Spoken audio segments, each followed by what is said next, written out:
আসসালামু আলাইকুম ভাই ও বোনেরা, মনোযোগ দিয়ে আমার কথাগুলো শুনবেন। জান্নাত সম্বন্ধে আজ আপনাদের মাঝে কিছু কথা তুলে ধরলাম। জান্নাতে প্রবেশকারী সর্বশেষ ব্যক্তি অথবা সর্বনিম্ন মানের জান্নাতিও কিন্তু ছোট জান্নাত বা কম সুখের অধিকারী সে হবে না। এই ব্যাপারে মহানবী সাল্লাল্লাহু আলাইহি সাল্লাম বলেছেন, সর্বশেষ যে ব্যক্তি জাহান্নাম থেকে বের হয়ে জান্নাতে প্রবেশ করবে তার সম্পর্কে অবশ্যই আমার জানা আছে। এক ব্যক্তি হামাগুড়ি দিয়ে বা বুকের ভর দিয়ে চলে জাহান্নাম থেকে বের হবে।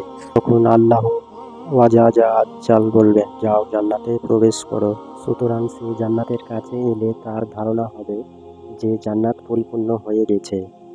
ফিরে এসে বলবে, হে প্রভু, জান্নাত তো পরিপূর্ণ দেখলাম। আল্লাহ তখন আবার বলবে, যাও জান্নাতে প্রবেশ করো। তখন সে জান্নাতের কাছে এসে তার ধারণা হবে যে জান্নাত তো ভরে গেছে। তাই সে আবার ফিরে এসে বলবে, হে প্রভু, জান্নাত তো ভর্তি দেখলাম।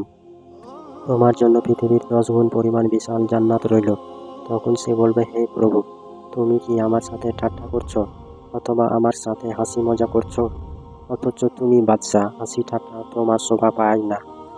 তখন আমি রাসূল সাল্লাল্লাহু আলাইহি সাল্লামকে এমনভাবে হাসতে দেখলাম যে তার চোয়ালে দাঁতগুলি প্রকাশিত হয়ে গেল।